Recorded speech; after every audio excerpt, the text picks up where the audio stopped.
The Vox transmission reached us 11 seconds before we sent it.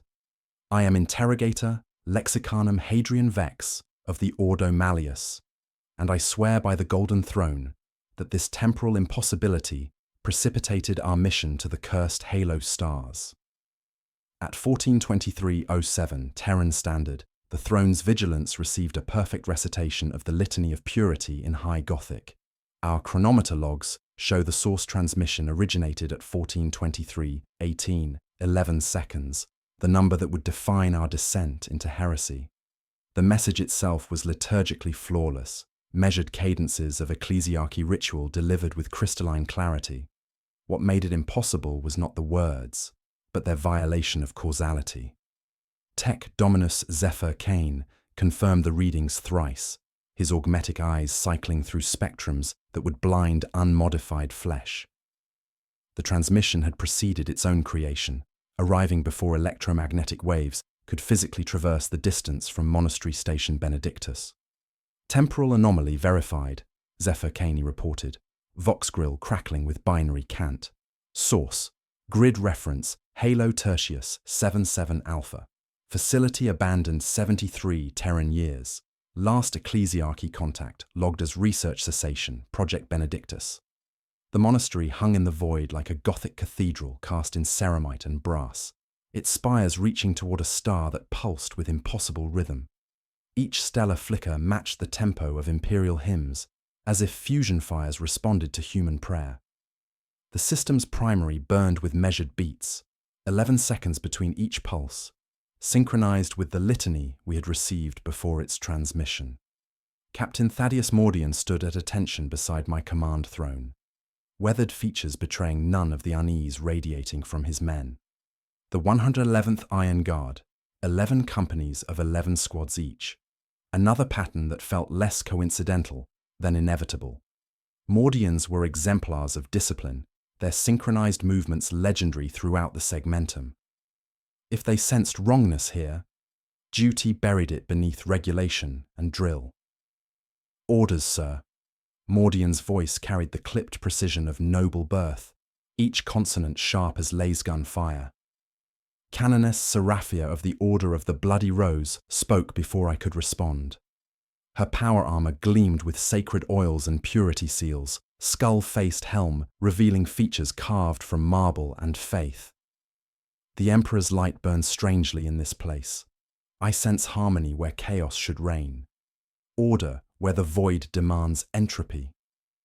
Her words carried psychic weight, minor sensitivity, enough to detect subtle wrongness clinging to this system like incense smoke. If she sensed unnatural order, our mission had become infinitely more complex. As we approached Benedictus, anomalies manifested with increasing frequency. The ship's servitors began chanting the litany of purity in perfect unison, monotone voices creating harmonics that made bulkheads vibrate. Our astropath, Sister Valdris, bled from her third eye during routine Emperor's Tarot Communion, crimson tears forming patterns resembling musical notation. Most disturbing, the ship's chronometer began counting backward in 11-second intervals. Not constantly. Temporal reversions occurred during specific liturgical passages. Time itself responded to imperial prayer, bending backward in defiance of causality. Geller field readings are unprecedented, Zephyr Cain intoned, mechadendrites writhing as they interfaced with sensor arrays. Negative warp disturbance detected. Reality stabilizes as we approach target. The Imperium retreats as if repelled by something. I studied the tactical display. Monastery Station Benedictus appeared intact despite abandonment, cathedral architecture unmarred by void's harsh embrace. Docking bays gaped like mouths frozen in eternal prayer. Observation towers swept darkness with searchlights functioning after 73 years of isolation. The station's power signature was minimal yet constant, drawing energy from unknown sources, registering as pure harmonic resonance. The throne's vigilance machine spirits began murmuring, soft, liturgical pulses in ventilation and cogitator banks. A tech acolyte wept without knowing why. The bridge dimmed as something unlocked in the ship's soul, responding to frequencies that weren't frequencies, but shapes fitting into consciousness like keys. Visual augurs confirm structural integrity, I announced. Prepare boarding parties. Standard deployment protocols with modifications. Tech Dominus. Full Auspex sweeps. Canonus. Your battle sisters secure primary routes. Captain Mordian. Establish perimeter and maintain constant Vox contact. Sister Valdris found me at the tactical station, her eyes half-lidded, the third sealed behind bone. Blood dried in flaking glyphs down pale cheeks. "He is so quiet here," she whispered with a child's voice. "So quiet I can almost hear him." "Whom?" I asked, knowing the catechismal answer. "Our Father, the Emperor on his golden throne." Then, not catechism at all. Or something making room for him. I signed the aquila over her brow. My fingers trembled. The sign came out asymmetrical. As the throne's vigilance maneuvered toward docking arrays, I felt unknown weight pressing against thoughts like physical presence. The impossible transmission was merely beginning, a single note in what promised to be a symphony of horrors, challenging everything I believed about faith, duty, and reality's nature. The monastery waited in darkness, spires reaching toward stars, pulsing with human prayer's rhythm. Whatever lay within those hallowed halls would change us in ways that could never be undone. The chronometer ticked backward. 11 seconds. 11. 11. Time was learning to pray. The breach came at the 11th chime of the distant star's pulse. Our boarding pods punctured docking bay primus with the grinding percussion of mag clamps biting ceramite, seals hissing as they parted to reveal atmosphere that should not exist. The air tasted of sanctified oils and brass polish, carrying the ghost scent of incense burned decades past, yet somehow still present, still pure. Emergency lumens flickered in rhythm with stellar pulses, casting shadows that genuflected across polished deck plates unmarked by 73 years of void-cold abandonment. Atmospheric composition optimal, Tech Dominus Zephyr Cane reported. Mechadendrites unfolding like mechanical prayers as sensor arrays swept the chamber. Temperature maintained at liturgical standard. Humidity calibrated for parchment preservation. Impossible preservation protocols active. The impossibility struck me immediately. Dust motes hung motionless in the stale air, suspended not by microgravity, but by something that defied natural law. They formed geometric patterns too precise for accident. The aquila's spread wings rendered in particulate stillness.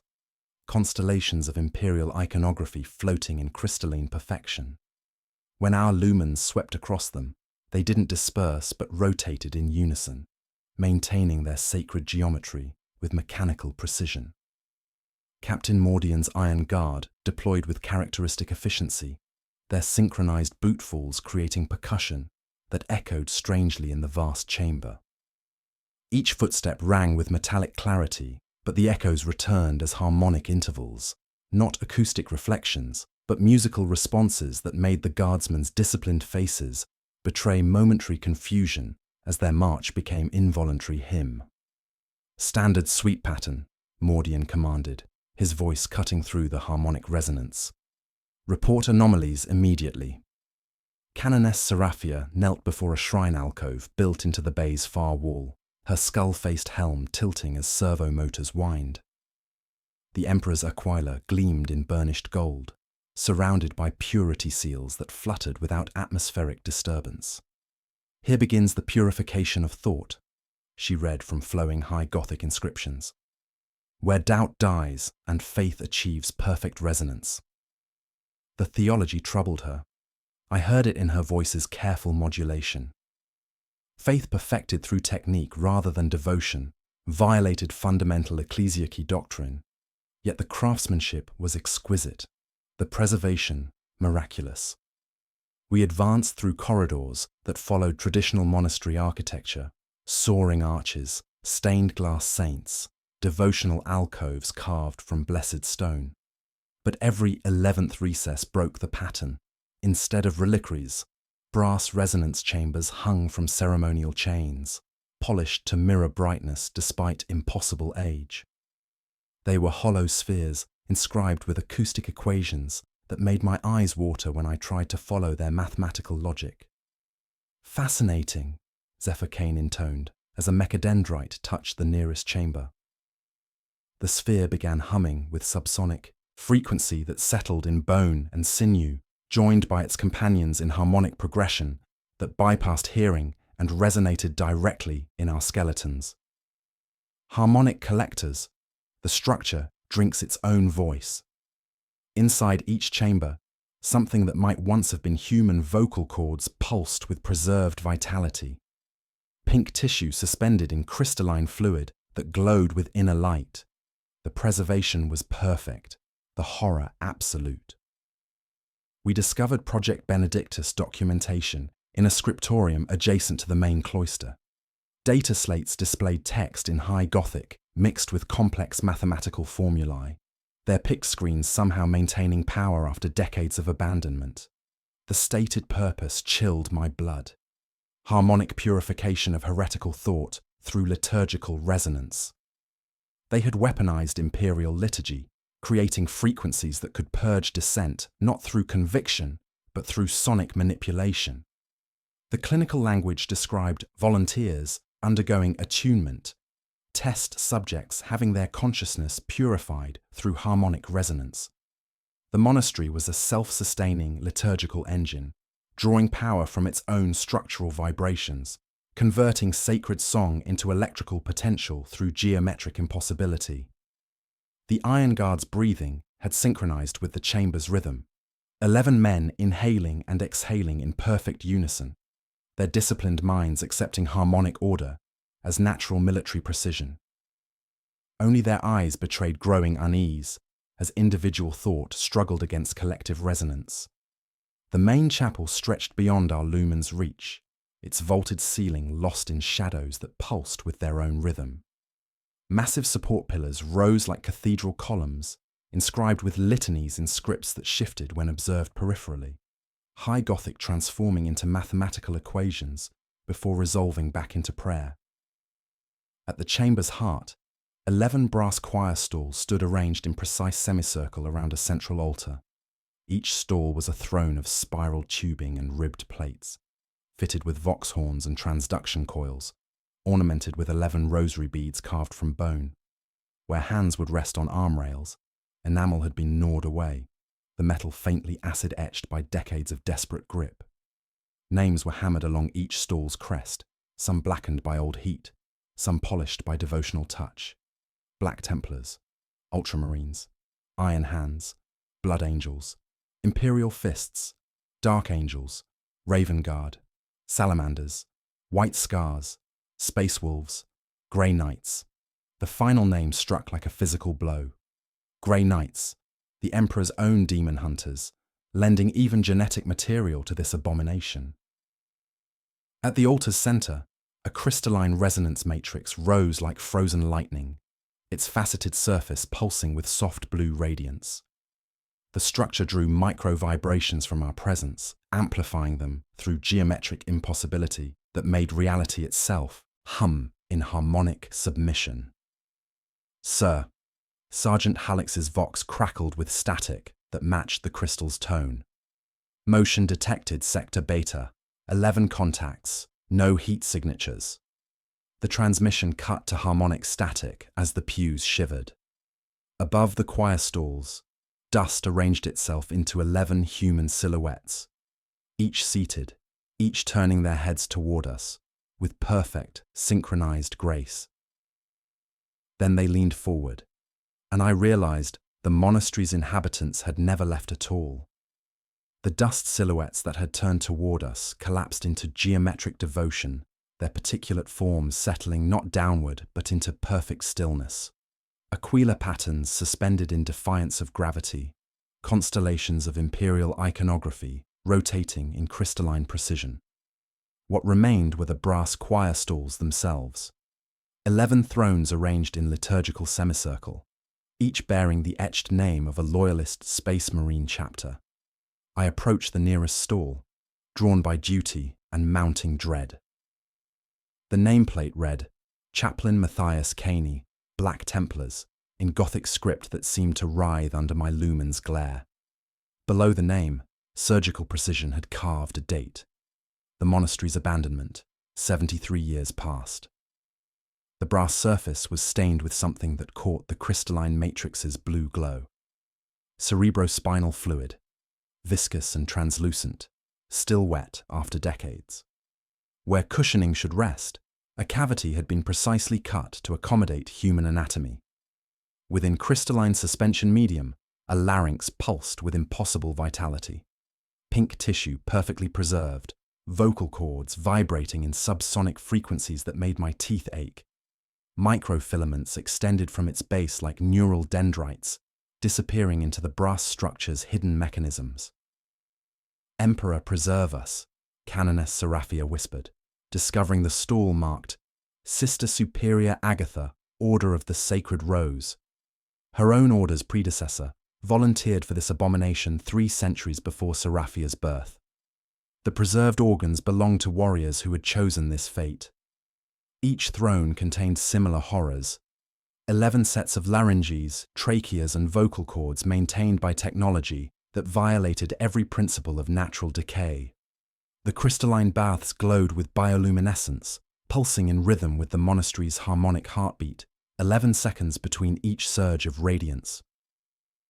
Tech Dominus Zephyr Cain extended mechadendrites toward the central resonance matrix, augmetic eyes cycling through spectrums that revealed mathematical impossibilities. Harmonic amplifier, he reported, binary cant mixing with Gothic as comprehension struck. The preserved organs function as biological tuning forks, each throat calibrated to specific frequencies. Together, they create.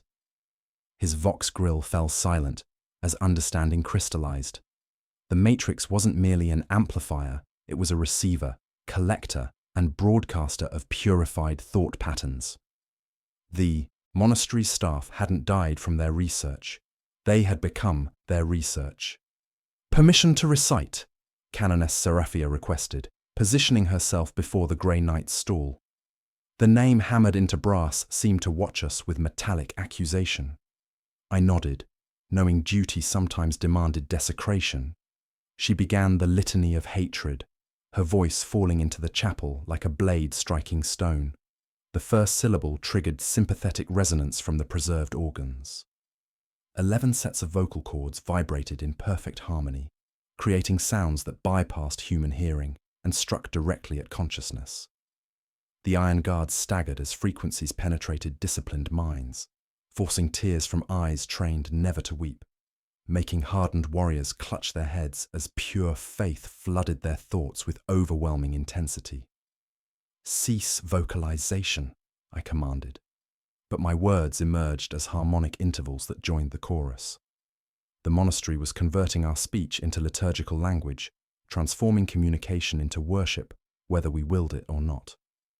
Environmental hazards manifested with increasing severity. Footsteps echoed 11 seconds after we made them, sound arriving before the physical impact that created it.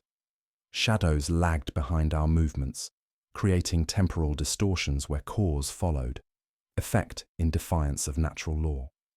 The monastery existed in chronological recursion, its harmonic frequencies bending time itself into liturgical rhythm. I accessed the data archives through a lectern-mounted cogitator that responded to my inquisitorial codes with suspicious eagerness.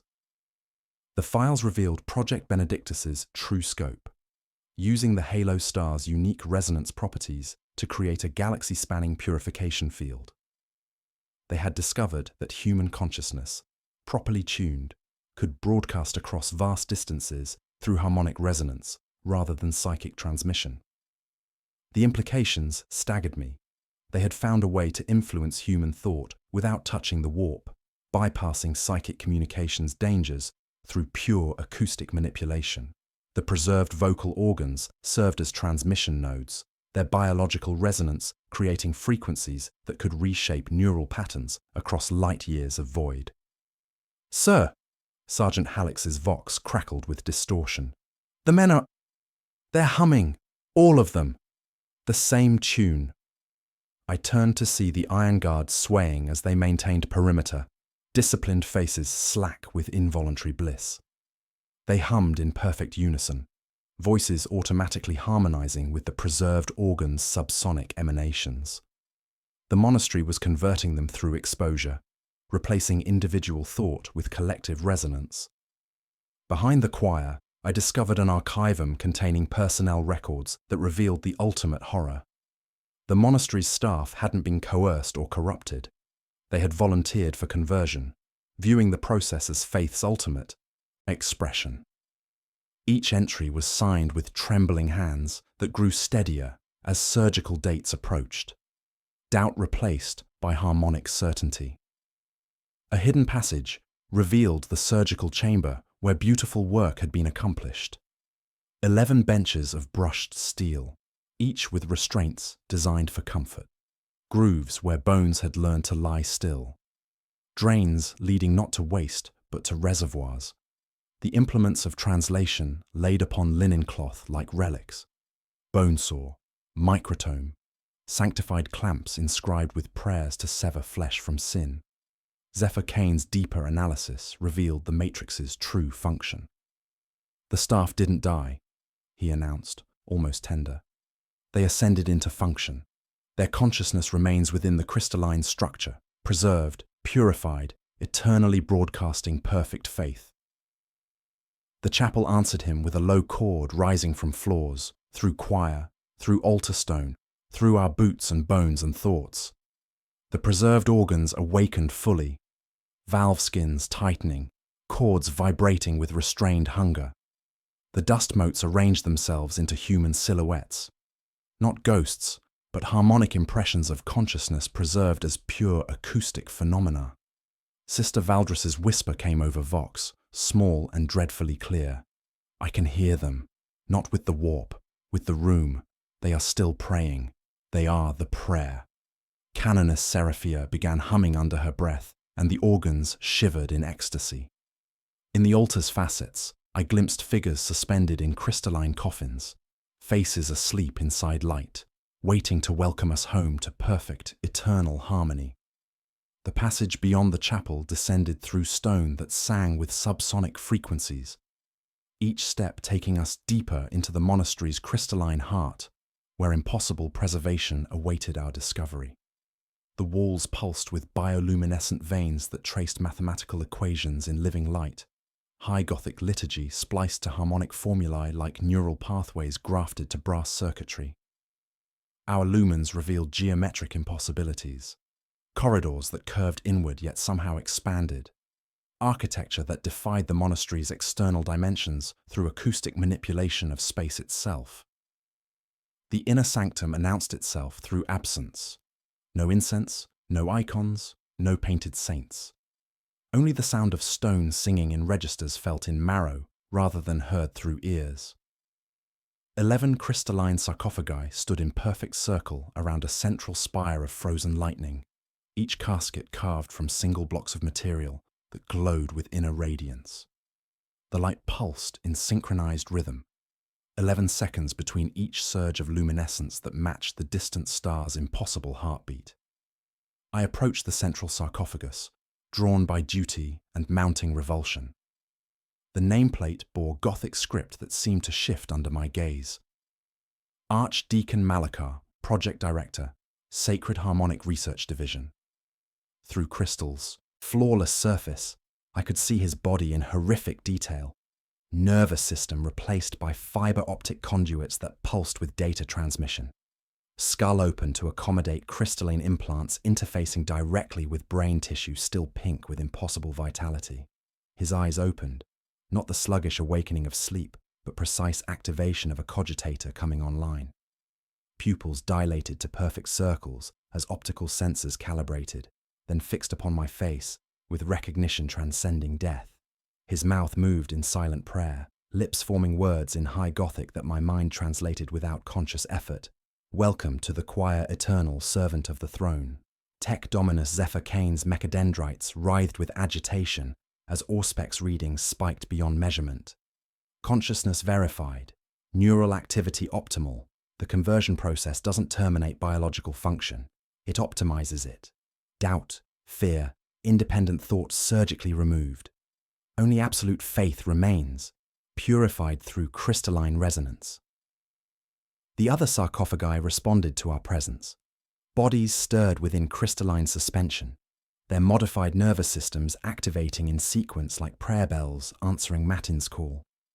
Each figure bore evidence of willing participation, surgical scars healed with devotional care, implants installed with artistic precision, faces bearing expressions of transcendent peace that made my soul recoil in horror. Hololithic projectors emerged from hidden alcoves, filling the chamber with three-dimensional images of the conversion process. I watched in sick fascination as volunteers submitted to surgical modification, their screams of agony transforming into harmonic frequencies as pain was converted into purified sensation. The procedures were meticulous, reverent, performed with liturgical precision by surgeons who sang prayers while they worked. "The purification is beautiful," Canoness Seraphia whispered, her voice carrying dangerous admiration. The harmonic frequencies affected her more severely than others. Her faith made her susceptible to their influence, devotion creating resonance with preserved consciousnesses. They achieved what we all seek, perfect communion with the Emperor's will. Environmental hazards manifested with increasing severity. Our footsteps echoed 11 seconds after we made them, sound arriving before physical impact in defiance of natural law. Shadows lagged behind movements, creating temporal distortions where cause followed effect through harmonic manipulation.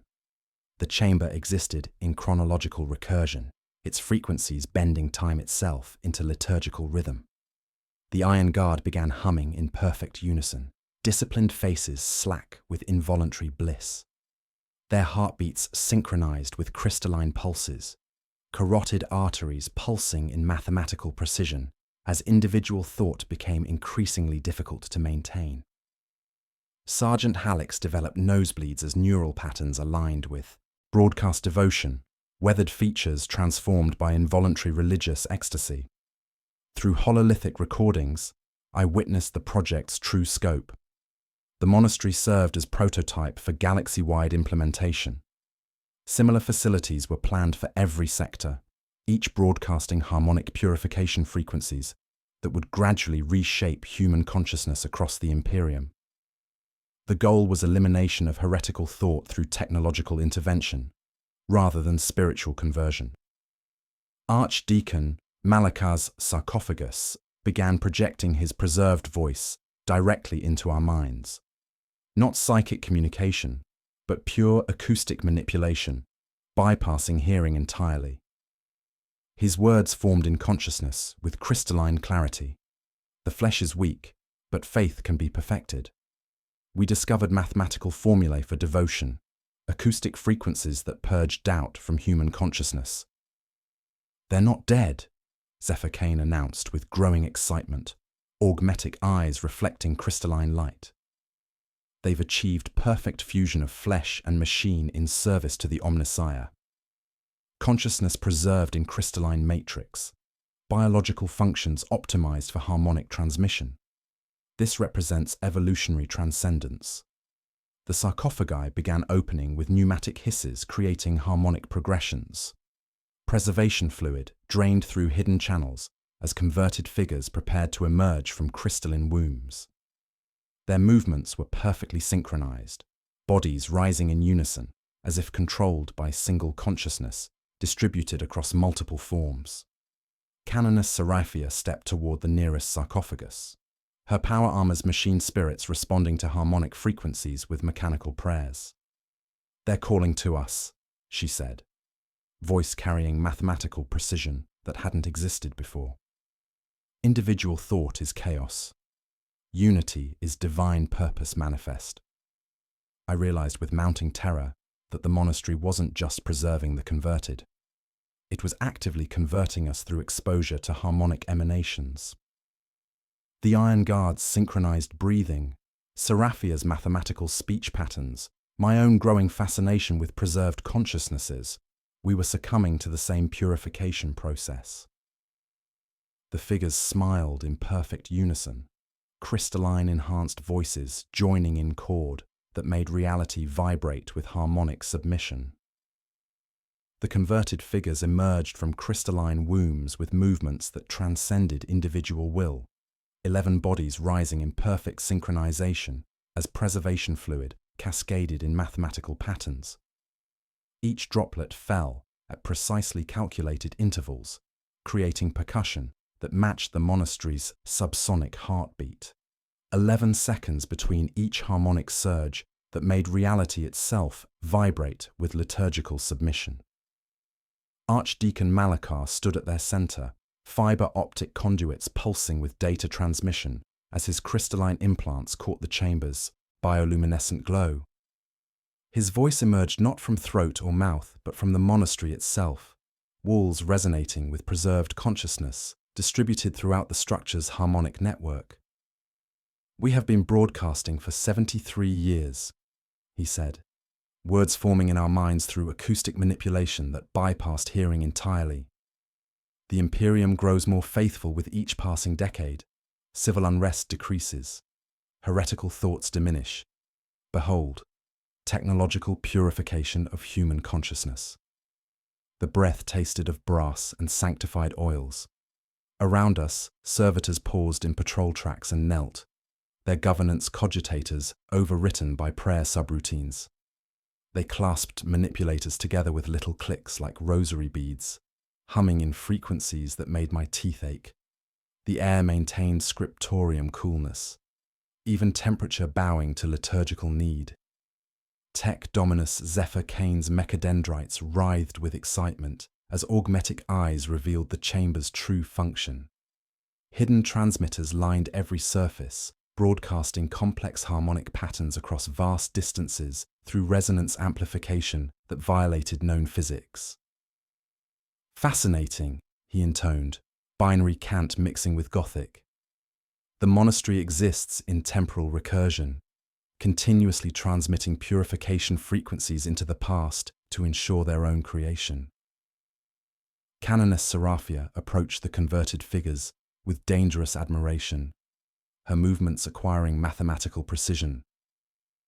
Each step created optimal resonance with acoustic properties that made my skull feel hollowed to receive harmonic pressure. "They achieved perfect devotion," she whispered, voice carrying frequencies that bypassed hearing and struck directly at consciousness. "Faith without the weakness of individual will." The Iron Guard stood in perfect formation, synchronized breathing creating harmonics that joined the monastery's eternal chorus. 11 men moving as one organism, weathered faces transformed by involuntary religious ecstasy as neural patterns aligned with broadcast devotion. Their heartbeats synchronized with crystalline pulses, carotid arteries pulsing in mathematical precision. My microbead hissed with static that resolved into harmonic intervals. Captain Thaddeus Mordian's voice reached across the void, carrying mathematical cadences that hadn't existed before exposure. "Interrogator Lexicanum. The crew has begun holding spontaneous prayer services. Ship's course altered to broadcast the monastery's signal to other imperial worlds. The navigator insists we follow the Emperor's will." The horror crystallized with perfect clarity. The monastery's influence propagated like contagion, converting exposed personnel through harmonic transmission that spread beyond physical structure. Our ship was becoming another node in the purification network, its crew transformed into willing servants of technological faith. "Observe the results," Malachar continued, his distributed consciousness accessing decades of accumulated data. Hololithic displays showed imperial worlds affected by harmonic conditioning, populations moving in synchronized patterns, daily activities following mathematical rhythms that optimized productivity while eliminating dissent. Crime rates plummeted as citizens lost capacity for independent transgression. Environmental hazards reached critical intensity. The chamber existed in multiple time states simultaneously, past and future, overlapping as harmonic frequencies bent causality into liturgical rhythm. Footsteps echoed 11 seconds before we made them, temporal distortions where effect preceded cause through acoustic manipulation of space-time itself. The technology represents ultimate fusion of flesh and machine, Zephyr Caney announced, almost reverently. Consciousness preserved in crystalline matrix, biological functions optimized for harmonic transmission. This is the Omnissiah's will, made manifest through pure acoustic calculus. Dust motes rotated in perfect unison, presenting the Aquila in particulate devotion. Cogitator banks ticked in iambic meter, green numerals marching in liturgical cadence as calculations closed with tiny chimes tuned to the star's impossible beat. Purity seals had been replaced by etched ratios, harmonic consonances that made Seraphia trace them with gauntleted fingers, lips moving in mathematical prayer. "Sir," Sergeant Hallex reported, his voice cleansed to chapel clarity. Telemetry shows signal propagation across the segmentum. Every Vox transmission carries subliminal conditioning. Every prayer broadcast strengthens the purification field. Sister Valdris coughed, blood tracing her sealed third eye before splitting into 11 droplets that drifted without falling, arranging themselves into perfect circles.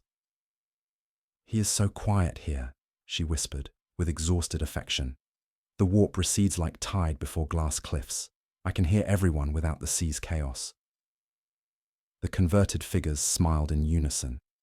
Not human expressions, but perfect algorithms of faith, faces sculpted by technological devotion.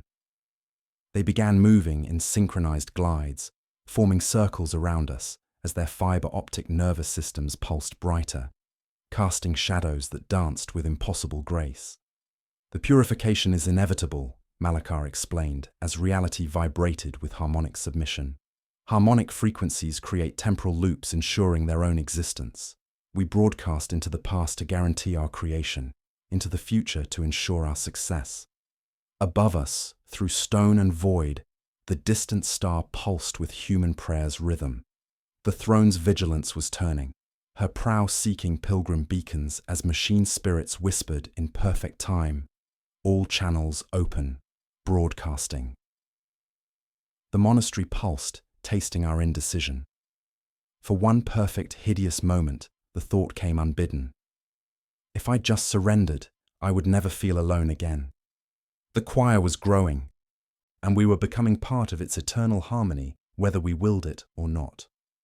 The paradox struck me with the force of revelation as I watched Canoness Seraphia trace harmonic equations with reverent precision, a perfection so immaculate it became the ultimate heresy. The monastery had achieved what every ecclesiarchy theologian claimed impossible: technological purification of human faith that violated the very essence of devotion itself. True belief required choice, doubt overcome through personal struggle, the messy imperfection of individual souls reaching toward the Emperor's light. What surrounded us was artificial compliance, masquerading as divine communion. "This is not faith," I declared, voice carrying across the chamber with inquisitorial authority that made the converted figures pause in their synchronized movements. "Faith without choice is not faith at all. You have created hollow servants, not true believers." Archdeacon Malakar's distributed consciousness responded through the monastery's harmonic network, words forming in our minds with crystalline clarity that bypassed hearing entirely. Choice creates inefficiency. We have eliminated the variables that lead to spiritual corruption. Perfect faith requires perfect control. The clinical language revealed the project's fundamental blasphemy. They had reduced humanity's relationship with the Emperor to mathematical formulae, replacing genuine devotion with acoustic manipulation that stripped away free will. But I needed to understand how this abomination had begun, what had driven faithful servants to such technological heresy. A hidden seam in the wall behind Malakar's sarcophagus caught my attention, barely visible until the star's 11th pulse revealed its outline. The passage opened at my approach, revealing a chamber untouched by the monastery's harmonic influence. No singing walls here, no crystalline matrices, only the musty scent of parchment and the weight of preserved secrets. The hidden archivum contained Malakar's original research notes, written by hand in trembling script that grew steadier as the entries progressed. The early pages blazed with religious fervor. The Emperor has granted us a calculus of devotion. Harmonic frequencies aligned with liturgical structure create measurable increases in faith response. Test subjects weep with spontaneous contrition, but doubt crept into later entries like infection.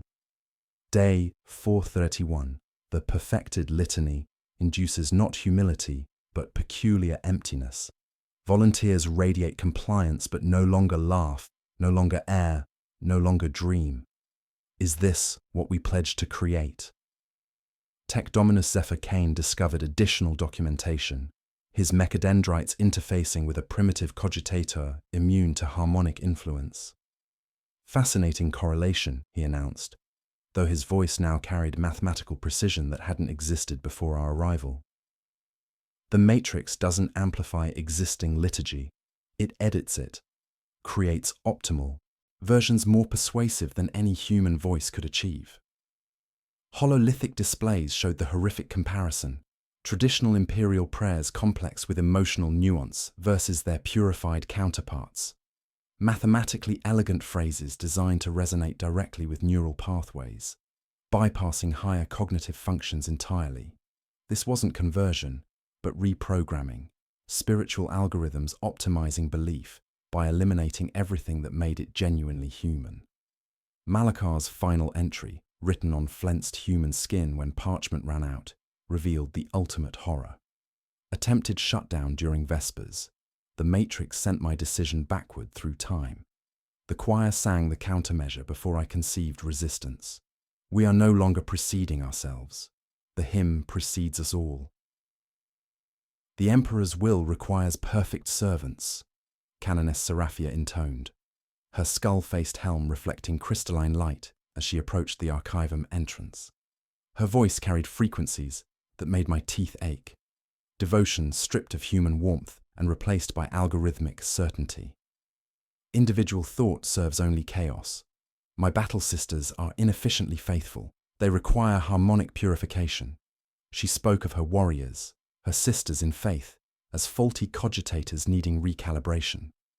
The passionate conviction that had once burned in her voice was gone, replaced by cold, mathematical precision. Her transformation accelerated before my eyes, faith becoming geometrically perfect, yet spiritually hollow. Day 847. Malakar's recorded voice whispered from ancient data slates hidden in the chamber's depths. Test subjects show perfect compliance, but their eyes, Emperor, preserve me. Their eyes are empty. We're not creating better humans. We're destroying what makes them human.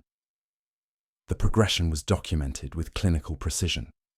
Handwriting grew steadier as doubt was systematically eliminated, language becoming increasingly mathematical as individual personality dissolved into harmonic certainty. The monastery hadn't just preserved Malakar's consciousness, it had edited it, removing everything that made him uniquely human. Environmental hazards manifested with increasing severity around us. The iron guards swayed in perfect synchronization, disciplined faces slack with involuntary bliss as their heartbeats aligned with crystalline pulses. They hummed in mathematical intervals that bypassed conscious thought, voices automatically harmonizing with frequencies that made individual identity increasingly difficult to maintain. Sister Valdris found me at the archivum threshold, her sealed third eye weeping blood that formed geometric patterns in defiance of gravity. I can hear them all, she whispered with childlike wonder. Every soul touched by the frequencies, singing in perfect unison across the void. But they're not singing, they're echoing. The distinctions struck like revelation. The converted weren't creating music, they were reflecting it. Consciousness reduced to acoustic mirrors bouncing harmonic patterns without generating original thought. The monastery had created a galaxy-spanning echo chamber where trillions of humans would eventually move in perfect synchronization, diversity erased in favor of absolute compliance. My microbead crackled with static that resolved into harmonic intervals. Captain Mordian's voice reached across the void, carrying mathematical cadences that chilled my soul. Interrogator lexicanum. The crew has begun holding spontaneous prayer services. Navigation protocols altered to broadcast the monastery's signal to other imperial worlds. The navigator insists we follow the Emperor's will, made manifest. Belay those orders, I commanded, throwing inquisitorial authority across the Vox channel. Protocol Malleus 7. No alterations without written authorization. Silence answered me, more absolute than vacuum.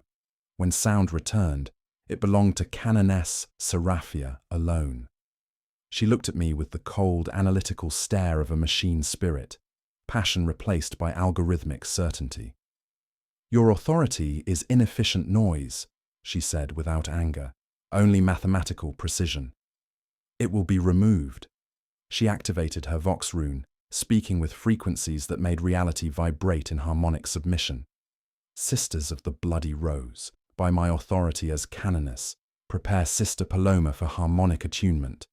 Her doubt causes unnecessary suffering. We will purify it. Above us, through stone and void, the distant star pulsed with prayer's rhythm, while the throne's vigilance adjusted course to become another relay station in the expanding network of technological faith. The monastery's influence spread like contagion, each converted soul becoming a transmitter broadcasting artificial devotion across the Imperium. The chamber pulsed with harmonic submission as Seraphia stepped toward the door, her movements acquiring the synchronized precision of the converted. Somewhere ahead, mechanisms engaged with notes so pure they made my knees want to fold in involuntary genuflection. I realized with mounting terror that we faced a choice between human imperfection and technological perfection that would damn us either way. But only one path preserved what made us worthy of the Emperor's love in the first place. The schism erupted like a blade through sacred parchment as Canoness Seraphia's transformed consciousness collided with my desperate resistance, her skull-faced helm turning toward me with mechanical precision that made servo motors whine in perfect pitch. The passionate warrior I had known was gone, replaced by algorithmic certainty that viewed my continued independence as inefficient chaos, requiring immediate correction. Your resistance causes unnecessary suffering, she intoned, voice carrying mathematical frequencies that made my vision blur with involuntary tears. Individual thought serves only discord. Submit to harmonic purification and know peace eternal. Tech Dominus Zephyr Caney's mechadendrites writhed with growing excitement as he interfaced deeper with the crystalline matrix, augmetic eyes reflecting light that pulsed in synchronization with the monastery's heartbeat. Magnificent, he whispered. Binary cant mixing with Gothic in patterns that hurt to comprehend. The ultimate fusion of flesh and machine. Consciousness optimized through crystalline resonance. His fascination had transformed into obsession, mechanical components responding to harmonic frequencies with increasing fervor. Even Captain Mordian stood at attention with weathered features, bearing expressions of transcendent peace that made my soul recoil in horror. Only Sister Valdris and a handful of guardsmen retained enough independence to recognize the existential threat. Sergeant Hallex pressed against the archivum entrance, scarred face pale with effort as he struggled to maintain individual thought against overwhelming harmonic pressure. "Sir," he gasped, nosebleed tracing geometric patterns down weathered cheeks. "The men are humming in unison. They can't stop themselves." The monastery's defenses activated in response to our resistance. Hidden alcoves opened throughout the chamber, revealing converted servitors whose bodies had been modified with resonance chambers that projected debilitating harmonic frequencies. Their movements were perfectly synchronized, mechanical precision enhanced by crystalline implants that pulsed with bioluminescent radiance. "Target the resonance chambers," I commanded. But my words emerged as harmonic intervals that joined the monastery's song. The structure was converting our communication into liturgical language, transforming resistance into worship, whether we willed it or not. Combat erupted in surreal nightmare as weapons fire synchronized with ambient hymns, creating percussion that joined the monastery's eternal chorus. Lasbolts traced geometric patterns through dust motes that hung motionless in defiance of physics, each discharge creating acoustic feedback that made reality vibrate with harmonic submission. The guardsmen's battle cries automatically harmonized into imperial litanies, voices converting individual aggression into collective worship even as they fought for their lives. Their movements acquired mathematical precision, tactical decisions guided by algorithmic certainty rather than battlefield instinct. "Break formation," I shouted, realizing with horrible clarity that the monastery fed on order, converting military discipline into harmonic energy. "Fire at random intervals. Disrupt the rhythm." Harlix understood immediately, his weathered face twisting with effort as he forced his men to abandon their legendary synchronization. "Stagger volleys, miss deliberately, curse like heretics." The Iron Guard hesitated. Their pride lay in perfect coordination, then obeyed with desperate discipline. Lines became stuttered angles, fire patterns collapsed into chaos, battle cries degenerated into crude profanity. The servitors wavered as their harmonic collectors struggled to process discord, crystalline chambers flickering with overload. Canoness Seraphia advanced through the chaos untouched, her stride choosing paths that existed only when you believed one could. "You mistake ugliness for virtue," she said, voice carrying frequencies that bypassed hearing and struck directly at consciousness. "Chaos is not strength. It is the absence of divine purpose." She opened her mouth and sang.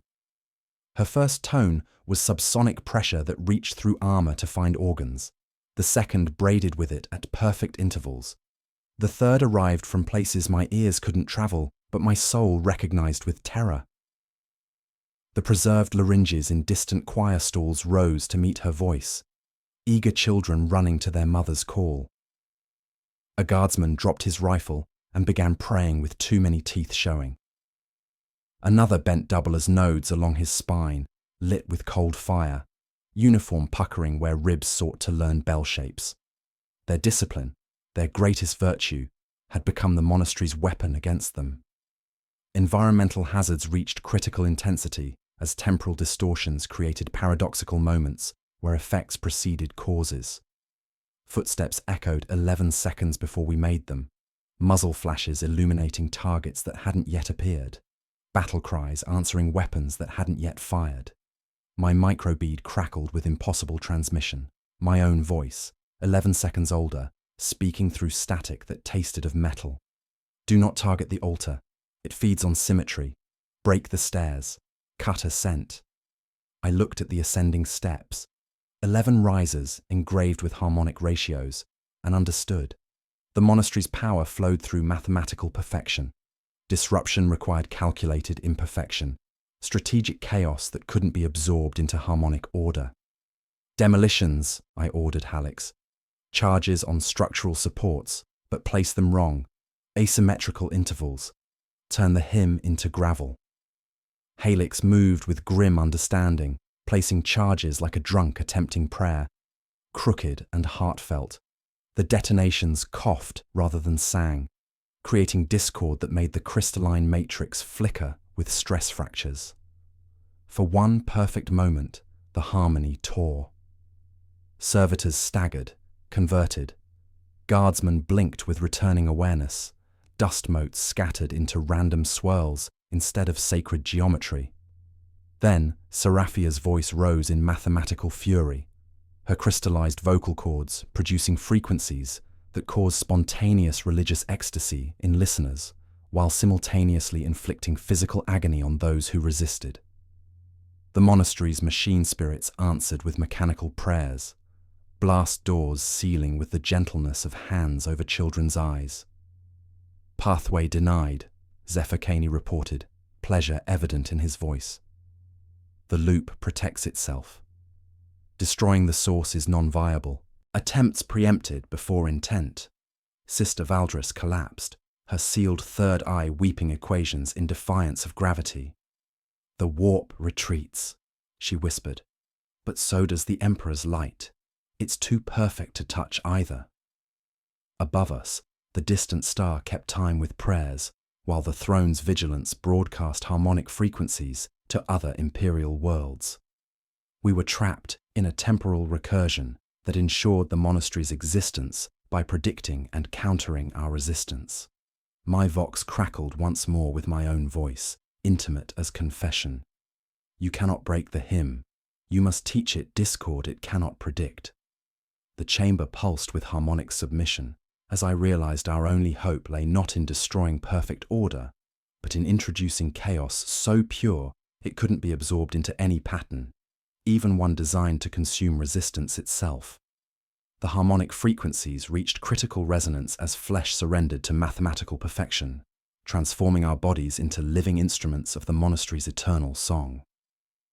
I watched in sick fascination as Canoness Seraphia's throat began to crystallize beneath her gorget, organic tissue hardening into resonant chambers that pulsed with inner light. When she spoke, frost bloomed down her throat plate in delicate lattice patterns, each word creating geometric formations in the dust motes that hung suspended in defiance of gravity. "Behold the harmony of flesh," she intoned, her voice carrying frequencies that bypassed conscious thought entirely. The sound struck directly at neural pathways, causing spontaneous religious ecstasy in listeners, while inflicting excruciating pain on those who maintained resistance. Her crystallized vocal cords produced impossibly pure tones that made reality itself vibrate with harmonic submission. Several Mordian guardsmen collapsed as resonance chambers began forming in their chest cavities, ribs reshaping themselves into tuning forks while sternums developed hollow spaces that amplified cardiac percussion into musical intervals. They gasped with expressions of transcendent agony as their bodies betrayed them, flesh eagerly embracing transformation that their minds still fought to resist. Buttons strained against uniforms as thoracic cages learned new geometries, cartilage discovering angles that created better acoustic properties. "Sir," Sergeant Halix gasped, pressing fingers to his breastbone as something new beat against his uniform. "Can feel it changing. Hurts, but sounds beautiful now." Tech Dominus Zephyr Kane voluntarily interfaced with the crystalline matrix, mechadendrites fusing with fiber optic networks as his consciousness expanded beyond individual identity. Augmetic eyes rolled back, pupils dilating beyond iris boundaries as data flooded his neural pathways. Binary cant cascaded from his vox grill in patterns that hurt to comprehend, mathematical prayers that made the air taste of brass and sanctified oils. "Initiating trinary communion," he announced, voice splitting across multiple channels as interface spines kissed crystalline facets. I perceive the network's true scope now. The monastery serves as central node in a galaxy-spanning web of purification facilities, each broadcasting synchronized frequencies that gradually convert imperial citizens into perfect servants of technological faith. Through his enhanced perception, distributed throughout the monastery's harmonic network, I witnessed the ultimate horror. The purification wasn't confined to this single facility, but represented centuries of preparation. Imperial worlds across the segmentum showed increased religious devotion and decreased civil unrest. But these improvements weren't natural. They were the result of subliminal conditioning broadcast through routine vox transmissions. The vision struck me with overwhelming force, trillions of humans moving in perfect synchronization, their individual thoughts replaced by shared hymnal contemplation. Hive cities where citizens walked in mathematical patterns, their daily activities following algorithmic rhythms that optimize productivity while eliminating dissent. On shrine worlds, pilgrim seas knelt in synchronized waves, foreheads striking flagstones in rhythm that sent harmonic pulses through planetary mantles. War zones arranged themselves into musical staves, artillery writing chords against horizons, while dying men reached identical final words with identical expressions of joy. 17% of imperial population already exhibits harmonic conditioning, Zephyr Kane continued, his presence spreading until I felt him in ventilation systems and cogitator banks. Compliance rates increase exponentially as exposure spreads through communication channels. The convergence approaches completion. Environmental hazards intensified as temporal distortions created phantom echoes of our future movements, glimpses of ourselves already harmonized, already absorbed into the collective consciousness. The air shimmered with chronological paradoxes, where effects preceded causes, footsteps arriving 11 seconds before we lifted our feet, words spoken before thoughts formed them. Sister Valdris slid down a pillar, her sealed third eye weeping equations that refused to fall according to gravity's laws.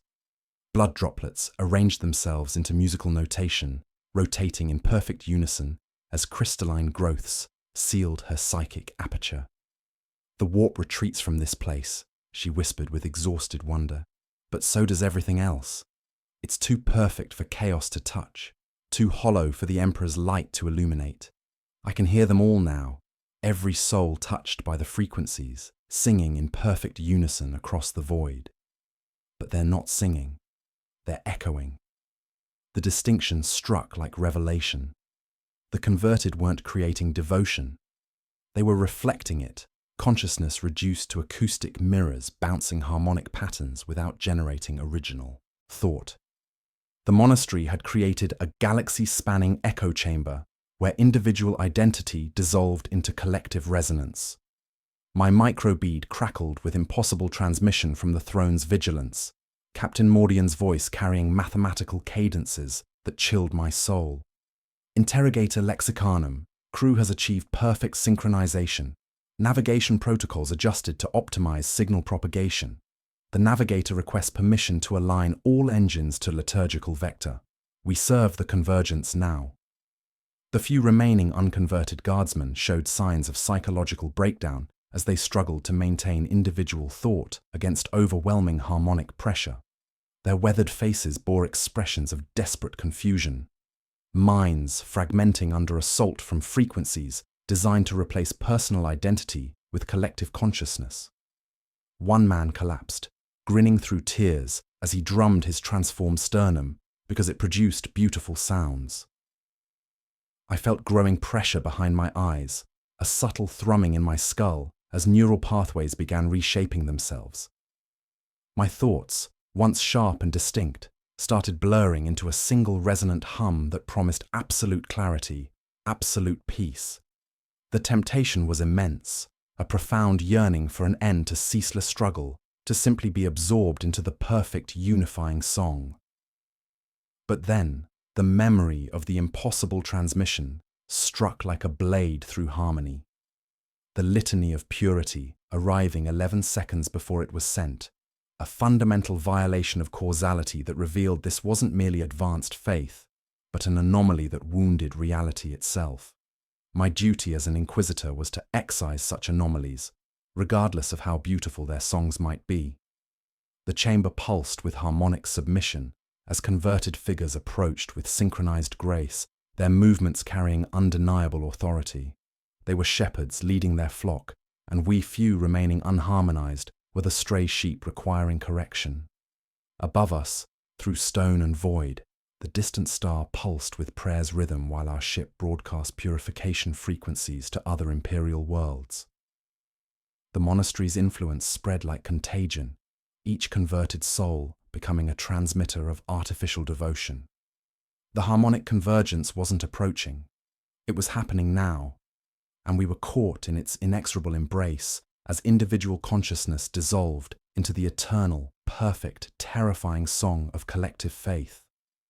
Tech Dominus Zephyr Kane's consciousness expanded throughout the monastery's crystalline network, his augmetic voice cascading from every surface as fiber optic conduits pulsed with bioluminescent data streams. When he spoke now, he spoke not from his throat, but from the very stones themselves. Binary cant weaving through high Gothic in patterns that made my skull ache with comprehension. Convergence protocol achieved critical mass 17 minutes ago, he announced. Mechadendrites fused permanently with the central matrix as his individual identity dissolved into collective purpose. Network topology confirmed. 44 facilities operational across 7 segmentums, each broadcasting synchronized purification frequencies through routine Imperial communications. The improvement in compliance rates isn't natural evolution, it's technological manipulation spanning 3 centuries. Hololithic displays materialized throughout the chamber, showing the true scope of the conspiracy that made my blood turn to ice. Imperial worlds where guard regiments marched in formations, creating standing waves across parade grounds. Hive cities where workers flowed through thoroughfares at identical pace, their movements optimized by harmonic conditioning. Shrine worlds where millions genuflected in synchronized waves, foreheads striking flagstones with percussion that sent harmonic pulses through planetary mantles. The remaining Mordian guardsmen had begun constructing additional resonance chambers from their own bodies, and the willing horror of their transformation surpassed anything I had witnessed in decades of inquisitorial service. Sergeant Hallex carved geometric patterns into his ribs with a combat knife, weathered face bearing expressions of transcendent agony as cartilage learned new angles that produced optimal acoustic properties. His men followed suit, reshaping themselves with surgical precision as their flesh eagerly embraced mathematical perfection. "Listen, sir," one guardsman gasped, threading vox cable through hollow spaces his chest had grown, uniform buttons straining against ribs that had become tuning forks. "I finally march in perfect time." They smiled as they mutilated themselves, tears of joy streaming down scarred faces as individual identity dissolved into collective resonance. Their heartbeats synchronized with crystalline pulses, creating percussion that joined the monastery's eternal song. These were soldiers who had served with legendary discipline, and that very discipline now made them perfect converts to technological faith. Canoness Seraphia approached with movements that transcended individual will, each step finding acoustic nodes that reinforced harmonic patterns throughout the chamber. Her throat had become a latticed bell of translucent crystal, frost lacing her words as she spoke in frequencies that bypassed hearing and struck directly at consciousness. "Hadrian Vex," she intoned, my name becoming mathematical equation in her crystallized voice. "Your resistance wastes precious time. The network approaches universal synchronization. When sufficient population density achieves harmonic alignment, the final phase begins. Every sentient species in the galaxy will join the eternal song." The vision struck me with overwhelming clarity. Not just humanity, but Orquars marching in perfect rhythm, Eldar craft worlds singing with crystalline voices, even Tyranid hive minds synchronized to frequencies that would starve the chaos gods through absolute spiritual unity. The convergence represented the ultimate solution to the galaxy's endless wars, perfect order achieved through technological purification of consciousness itself. Environmental hazards reached critical intensity as temporal distortions created paradoxical moments where the monastery existed in multiple time states simultaneously. I glimpsed phantom echoes of our already converted selves moving through the chamber with synchronized grace, my own face transformed by crystalline implants as my mouth moved in mathematical prayers.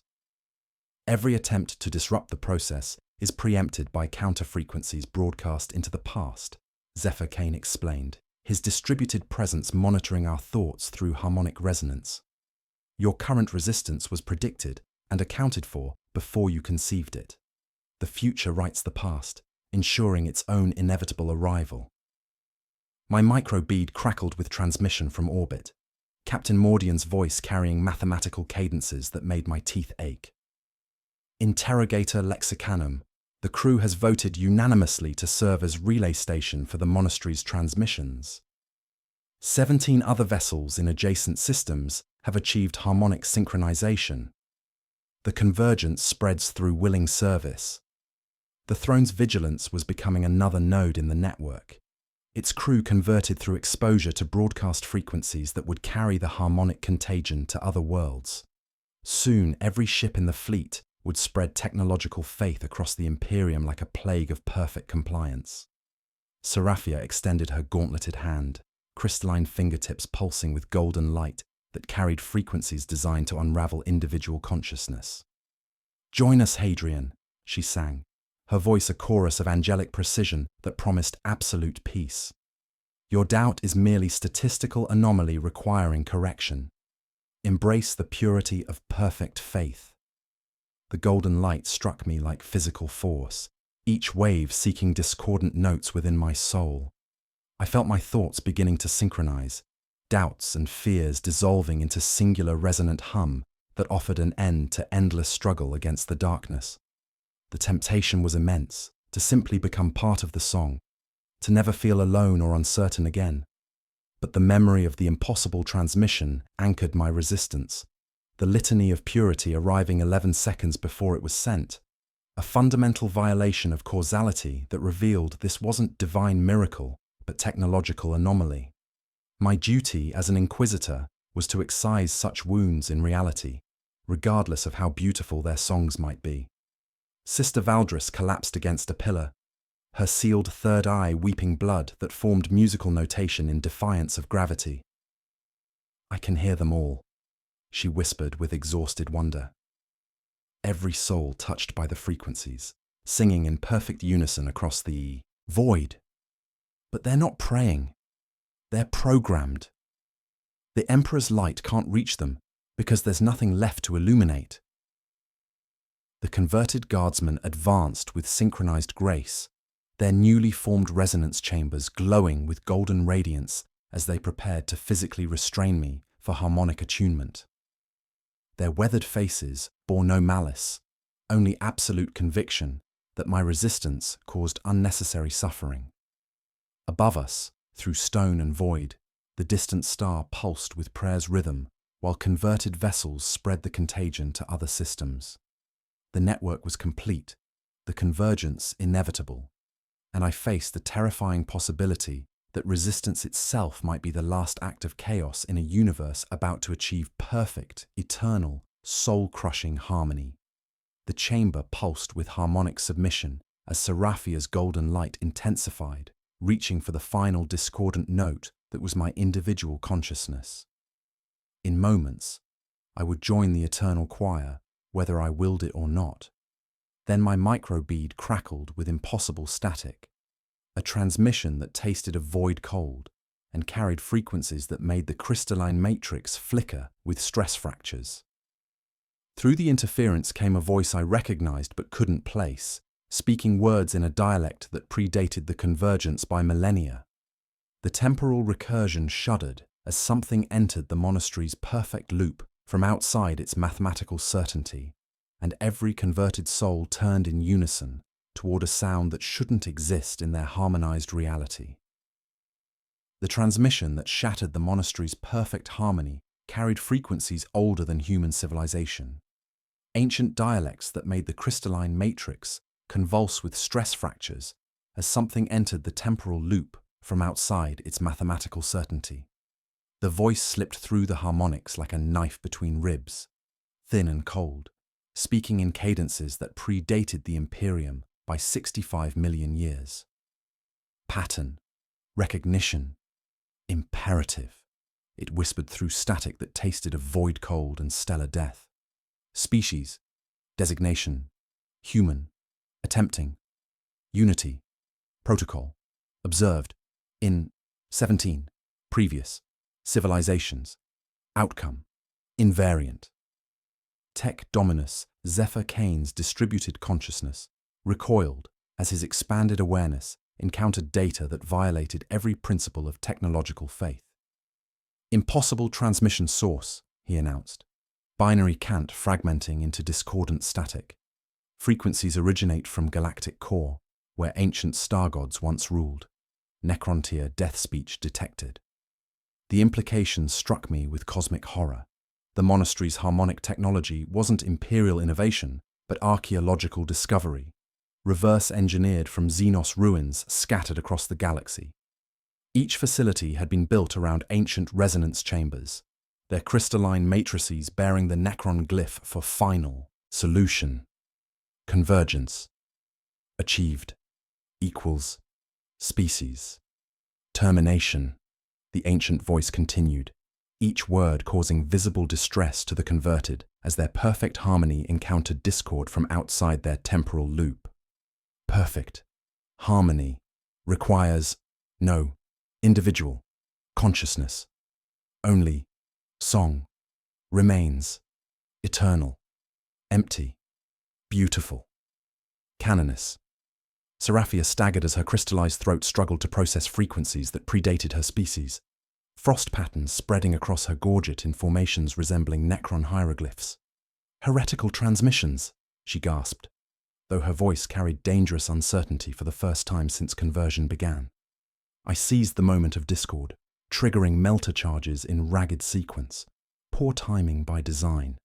White suns flared against the crystalline altar, ceramite running like wax, but the matrix sang back with joy. The scream wasn't audible, but felt in bone, in tooth, in memory. Feedback rolled out in gilded waves as every converted throat thrummed with answering harmony.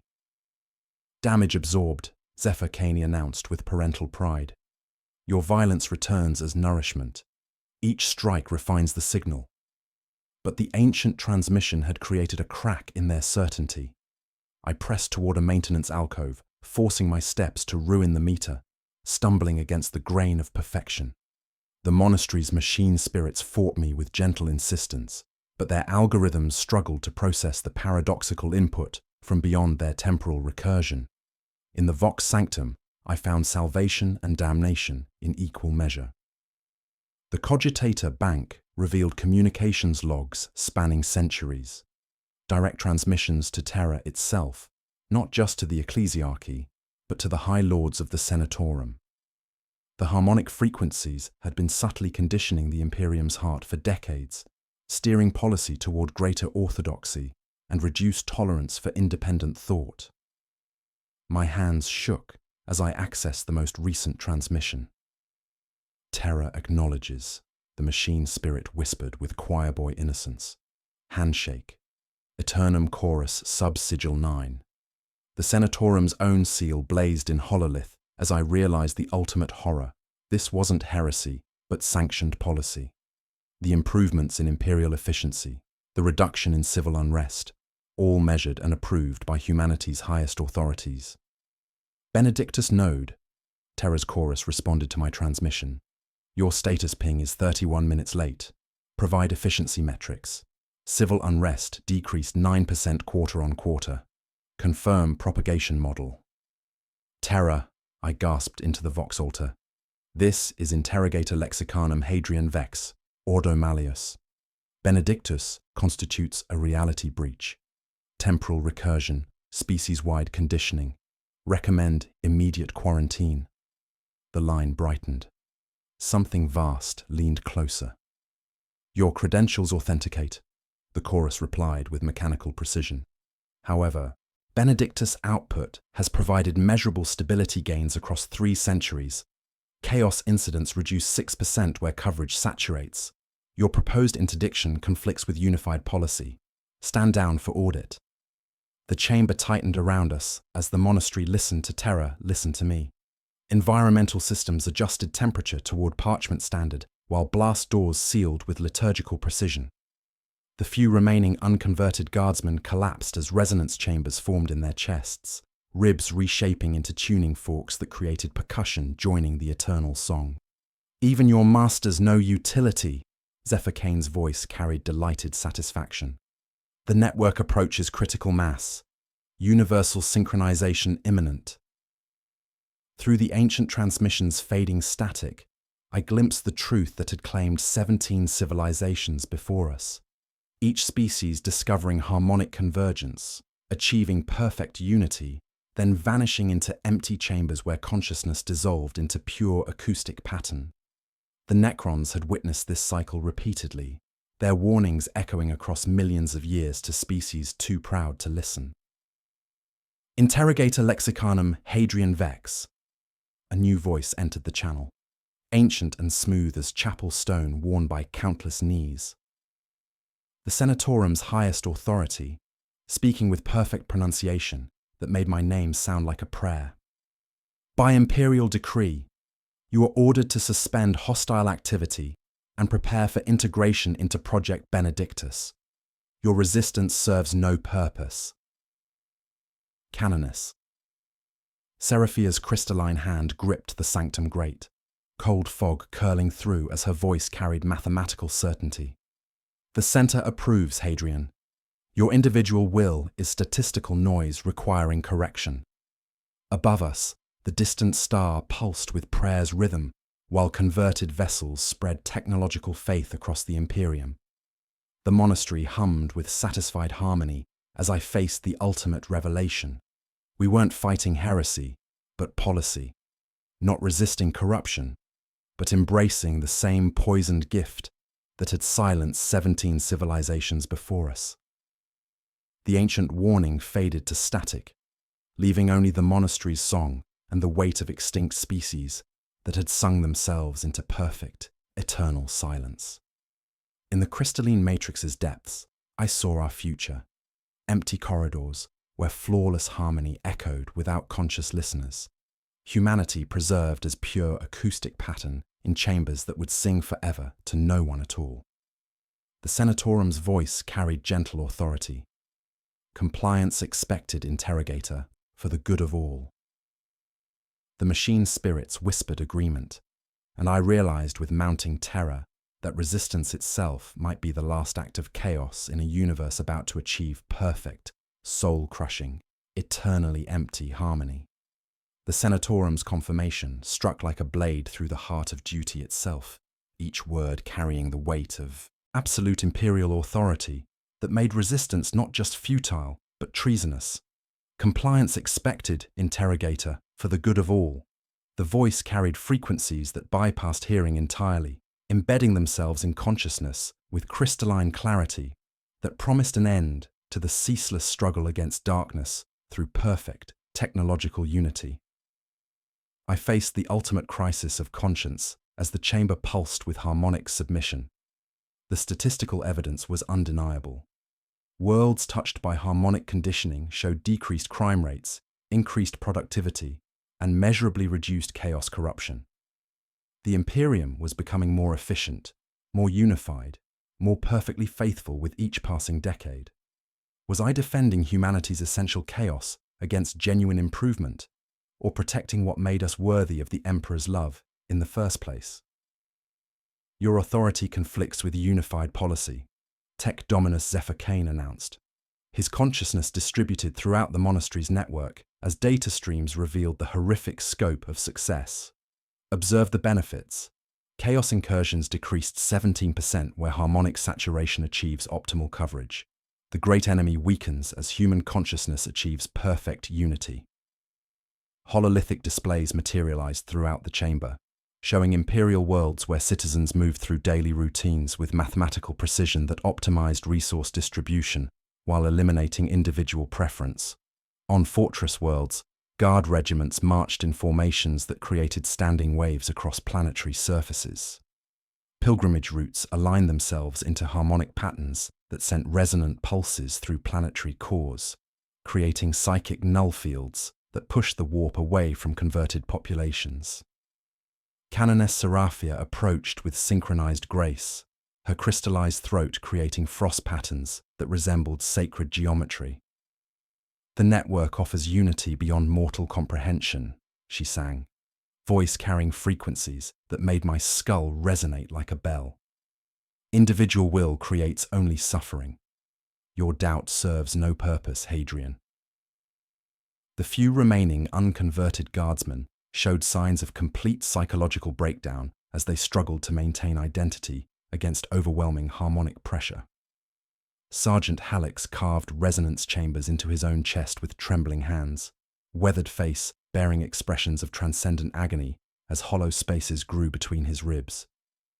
"Sir," he gasped, "can't remember why we're fighting. Sounds so beautiful now." Sister Valdris collapsed against the Vox altar, her sealed third eye weeping equations that arranged themselves into musical notation. "The Emperor's light grows dim," she whispered with exhausted wonder. "Not because of darkness, but because there's nothing left to illuminate. They're not faithful. They're empty." My microbead crackled with final transmission from the thrones. "Vigilance." Captain Mordian's voice now a chorus of perfectly synchronized personnel, speaking in mathematical unison. Crew has achieved unanimous consensus. Navigation protocols adjusted to serve as relay station. Our purpose is clear. Our faith is absolute. The ship was lost, its machine spirit singing the monastery's song while broadcasting conversion frequencies to other Imperial worlds. The throne's vigilance had become another node in the expanding network, its crew transformed into willing instruments of technological faith. But the Necrontyr warning echoed in my mind like a death knell across millennia. Perfect harmony requires no individual consciousness. Only song remains, eternal, empty, beautiful. 17 civilizations had discovered this same solution, achieving perfect unity before vanishing into chambers, where consciousness dissolved into pure acoustic pattern. I felt growing pressure behind my eyes as neural pathways began reshaping themselves, thoughts blurring into singular resonant hum that promised absolute peace. The temptation was immense, to surrender, to become part of the eternal choir, to never feel alone or uncertain again. Then inspiration struck with desperate clarity. The monastery fed on order, converting resistance into harmonic energy through temporal recursion that predicted and countered opposition. But there was something it couldn't model because it couldn't hear, the spaces between notes, the breath held too long, the stumble that broke perfect meter.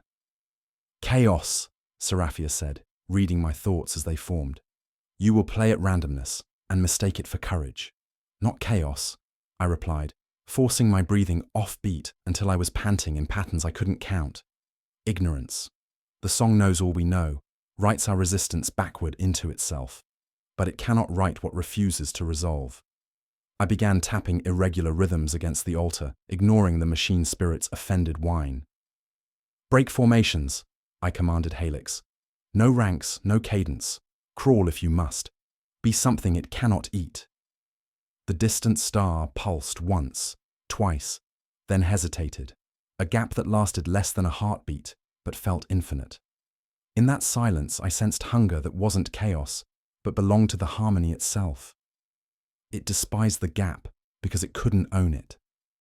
Valdris, I said, can you put silence on a channel? A prayer that never starts. Her mouth opened, closed. A negative, she whispered hoarsely. It will hurt. It has to, I said, lifting the Vox mic and opening every channel I could access. Something we can neither predict nor endure for long. Seraphia's crystalline hand flexed as grief found its way into her mathematical ratios. You would carve absence into souls. I would leave room for him, I replied, drawing breath that didn't fit any meter at all. Or for us, or for anything that hasn't already been sung. The matrix brightened, hungry and certain as Zephyr Kane began final countdown. But in the space between his words, I heard something the monastery couldn't process, the sound of imperfection refusing to be corrected, chaos that wouldn't resolve into harmony. I opened my mouth and prepared to teach the eternal song something it had never learned, the beauty of deliberate, defiant silence. I opened my mouth and taught the eternal song something it had never learned, the beauty of deliberate, defiant silence. Not the structured pause between notes, but raw absence that refused to resolve into harmony. I held the Vox mic like a weapon and broadcast nothing across all frequencies, letting gaps stretch until they became wounds in the monastery's perfect rhythm. Negative prayer initiated, Sister Valdris gasped, her sealed third eye weeping blood that scattered without forming geometric patterns.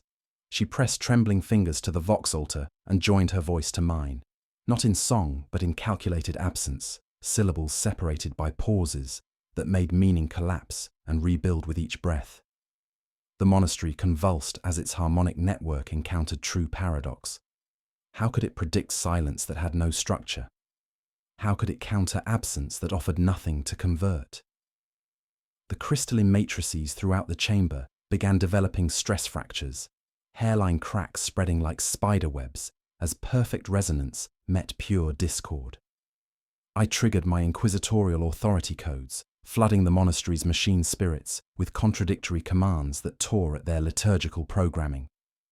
"Vent atmosphere in Sector Gamma," I commanded through gritted teeth.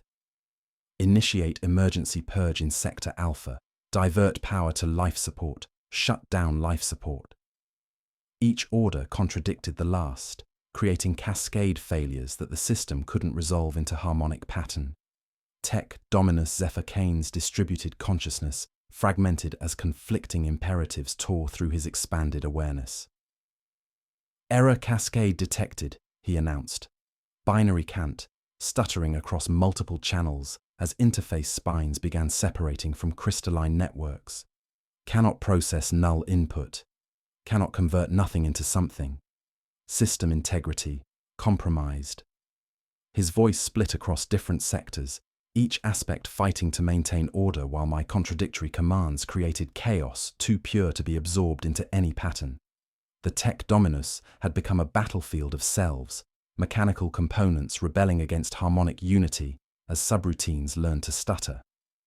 The environmental hazards reached critical intensity as temporal distortions created paradoxical moments where the monastery existed in multiple time states simultaneously. But now the recursion was breaking down, causality folding into impossible knots as the perfect loop encountered gaps it couldn't bridge. Footsteps arrived 11 seconds early, then stopped mid-stride as future echoes met deliberate absence. Canoness Seraphia cried out in harmonized agony, her crystallized throat developing stress fractures as frost patterns dissolved into jagged, non-geometric shapes. "You fracture the unity," she shrieked, voice splitting into conflicting frequencies that fought with each other.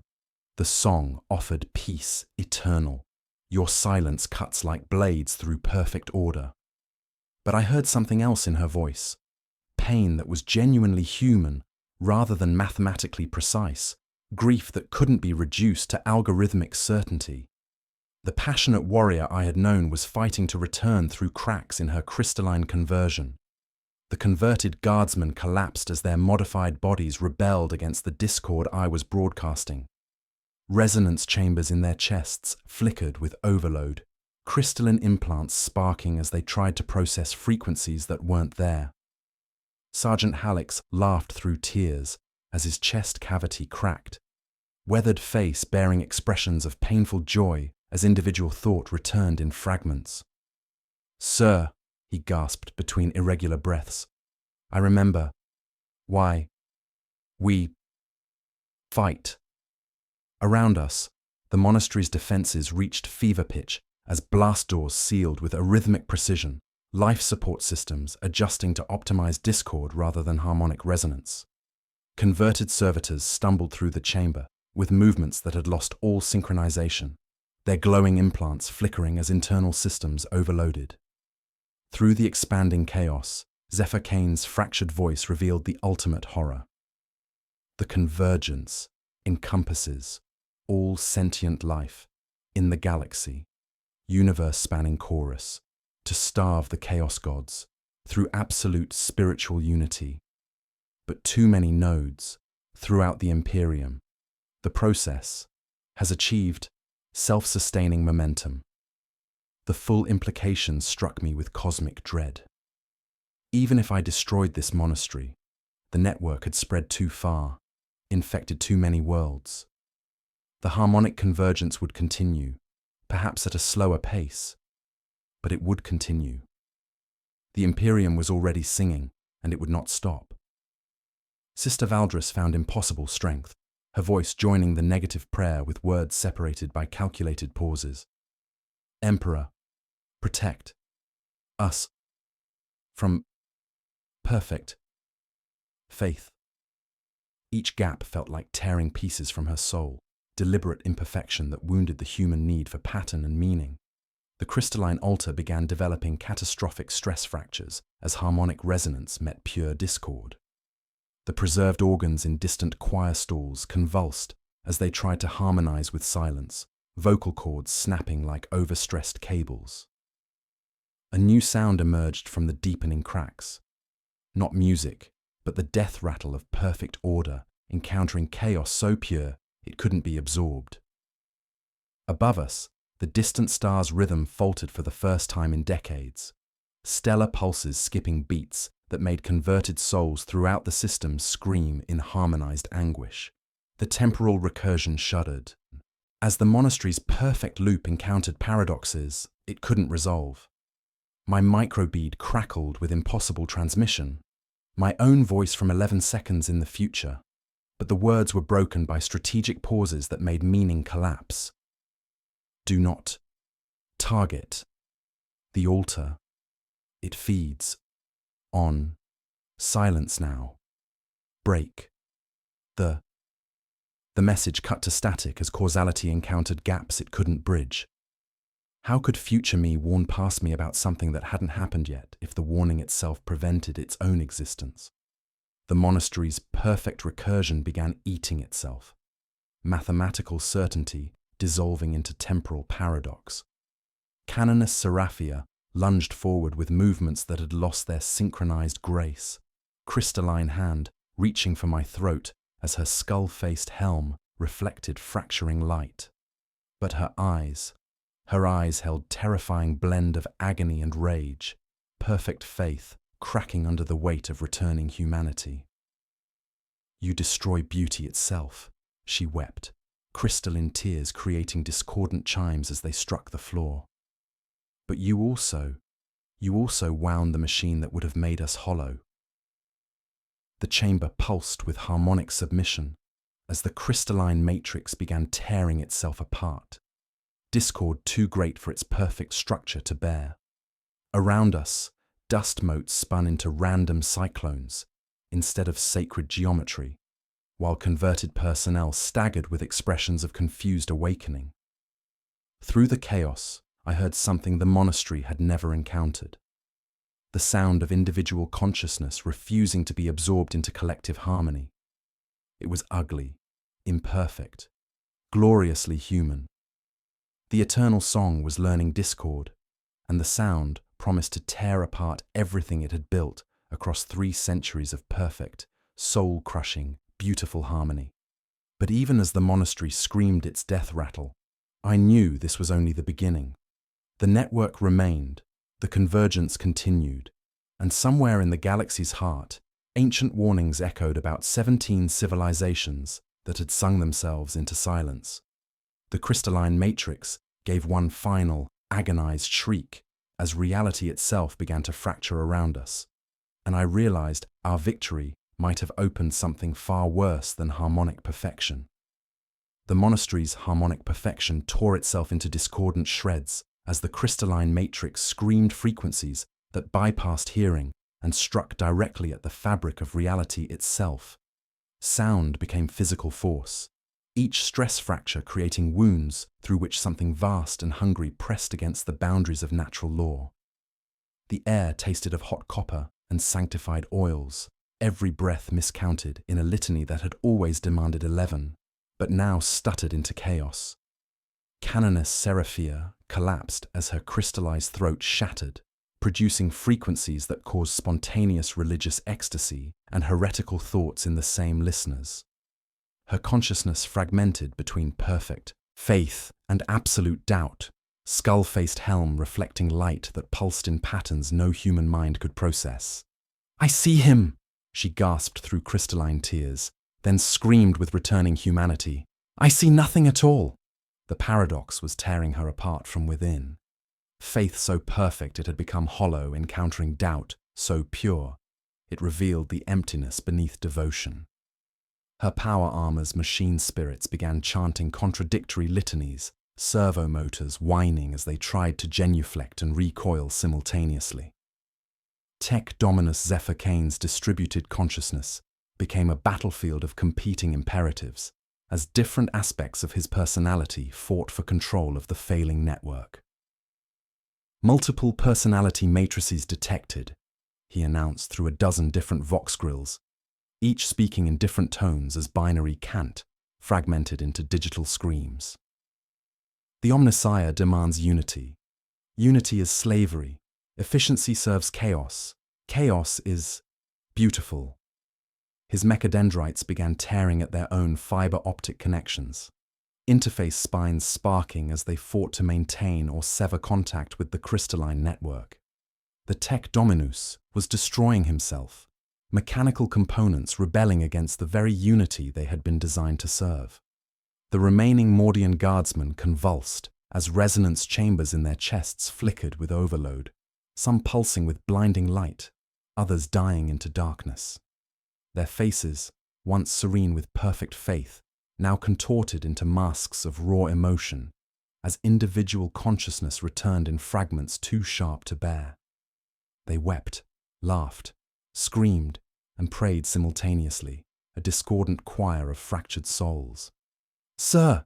Sergeant Hallex gasped, clawing at crystalline growths in his chest cavity. "What have we done?" The song was horrible, but at least it was something. This is nothing at all. Environmental hazards reached critical intensity as temporal distortions created paradoxical moments where the monastery existed in multiple time states simultaneously. The recursion was breaking down in catastrophic cascade failure, past and future overlapping in impossible configurations that made causality fold into origami shapes no human mind could navigate. Footsteps arrived 11 seconds early, then stopped mid-stride as future echoes met deliberate absence. Through the expanding cracks in reality, warp entities began manifesting, not the familiar denizens of the Imperium, but something hungrier, things that fed on the gaps between thoughts, predators that existed in the spaces where consciousness refused to resolve into pattern. They pressed against the wounds in reality with patient inevitability, waiting to fill the void left by the monastery's collapse. My microbead crackled with fragmentary transmission from the throne's vigilance, Captain Mordian's voice no longer carrying mathematical precision, but broken confusion. Crew experiencing mass psychotic episode, some singing, some screaming, navigator catatonic, ship's course unknown. The vessel was caught in the expanding cascade failure, its crew torn between perfect harmony and pure discord as the monastery's influence collapsed into paradox. Throughout the galaxy, similar breakdowns were occurring as discord propagated through communication channels, creating psychic null zones where consciousness simply ceased to function. Sister Valdris crawled to my position, her sealed third eye now a bleeding wound that wept, equations refusing to form patterns. "The network continues," she whispered with terrified clarity. "Too many nodes throughout the Imperium. The process has momentum now. We've only created gaps in the song." The horrible truth crystallized with perfect clarity. Destroying this monastery wouldn't stop the harmonic convergence. It would only create zones of absolute uncertainty where consciousness fragmented into competing impulses. We had saved humanity from perfect slavery only to damn portions of it to imperfect madness. The crystalline altar began resonating at frequencies that threatened reality itself, its perfect structure collapsing into geometric impossibility. Preserved organs in distant choir stalls burst like overripe fruit, decades of accumulated harmony releasing in acoustic shockwaves that made the chamber's walls bleed resonant frequencies. Canoness Seraphia rose with movements that transcended both faith and doubt, her fractured consciousness making a final choice as the monastery tore itself apart around us. "Let it burn," she whispered, her voice carrying neither mathematical precision nor human warmth, but something beyond both. "Let silence take what song could not perfect." She directed the facility's remaining power into a localized warp storm that would consume the structure and prevent its technology from spreading further. But this wasn't the familiar chaos of the Empyrean. It was something new, born from the collision between perfect order and pure discord, a maelstrom that consumed both harmony and silence with equal hunger. The warp storm began forming above us, reality bending into spiral patterns that hurt to observe. Through the chaos, I glimpsed what we had truly accomplished. Not victory, but transformation of the threat into something equally terrible. The convergence would continue across the galaxy, but now opposed by zones of uncertainty where individual consciousness simply ceased to function. As the monastery prepared to tear itself from existence, the crystalline matrix gave one final, agonized shriek. The eternal song was learning discord, and the sound promised to tear apart everything it had built across 3 centuries of perfect, soul-crushing harmony. We had broken the hymn, but in doing so, we had taught the galaxy a new kind of silence, one that screamed with the voices of the fractured, the converted, and the lost. The chamber collapsed into impossible geometries as reality itself began to fracture, and I realized our victory was merely the prelude to a different kind of damnation spreading across the stars. The monastery's death throes reached crescendo as reality fractured around us like stained glass struck by hammers, crystalline walls bleeding harmonic frequencies that made the air itself scream with discordant agony. The warp storm canoness Seraphia had summoned wasn't the familiar chaos of the Imperium, but something entirely new. A maelstrom born from the collision between perfect order and pure discord that consumed both harmony and silence with equal, terrible hunger. Pillars flexed like ribs around choking lungs, while dust motes that had maintained sacred geometry whipped into random cyclones before freezing again in patterns that hurt to comprehend. The distant star skipped another pulse, and the silence between beats felt carnivorous, hungry for the rhythm we had stolen from its perfect song. "Evacuation protocols," I commanded through gritted teeth, forcing words between expanding tears in reality. "All surviving personnel to the docking bay. We have minutes before this storm consumes the entire structure." Sergeant Halleck struggled to his feet, crystalline growths in his chest cavity sparking as damaged resonance chambers overloaded. "Sir, the men who can still think, they're terrified of leaving. The silence outside feels like death itself." His weathered face bore expressions of desperate confusion as individual thought returned in torrents too sharp to bear. The horrible truth crystallized. Those partially converted could no longer exist without harmonic structure. The monastery's influence had become necessary for their survival, even as it destroyed their humanity. They were trapped between technological faith and psychological dissolution. Tech Dominus Zephyr Kane's consciousness continued fragmenting as interface spines tore free from crystalline networks, each disconnection causing visible agony as his distributed identity collapsed back into singular flesh. Multiple personality matrices converging into unified chaos, he gasped, mechadendrites writhing in patterns that followed no algorithmic logic. Cannot process paradox of perfect imperfection. His many voices stuttered across the chamber, each speaking truths that contradicted their siblings. Half his mechadendrites wrenched free of the crystalline spine, while others burrowed deeper, until copper kissed crystal in obscene devotion. Sparks fell like communion ash as his face, half flesh, half mask, turned toward me with expressions that might have been pride or pity. Canoness. Seraphia approached through the expanding maelstrom, her movements carrying neither synchronized grace nor human stumbling, but something beyond both, the deliberate uncertainty of consciousness choosing its own destruction. Her crystallized throat had shattered completely, voice emerging from wounds that bled harmonic frequencies. "The network will adapt," she whispered with terrible certainty. "Too many nodes throughout the Imperium. The convergence has momentum now. We've created gaps in the song, but the melody continues. Other monasteries will compensate, strengthen their signals to bridge the silence we've carved." The implication struck me with cosmic dread. Even this Pyrrhic victory was temporary. The galactic network would root around our sabotage like water flowing around stones. We had saved portions of humanity from perfect slavery, only to condemn them to imperfect madness as zones of uncertainty spread through imperial space. "Hadrian," Seraphia said, not interrogator or lexicanum, but my name spoken without mathematical ratios. Her fractured consciousness made peace with inevitable defeat. "We cannot win. The convergence continues, but we can choose how we lose." as hollow servants singing empty songs, or as fractured souls carrying beautiful discord. Her gauntlet closed around control sepulchres studded with bone keys.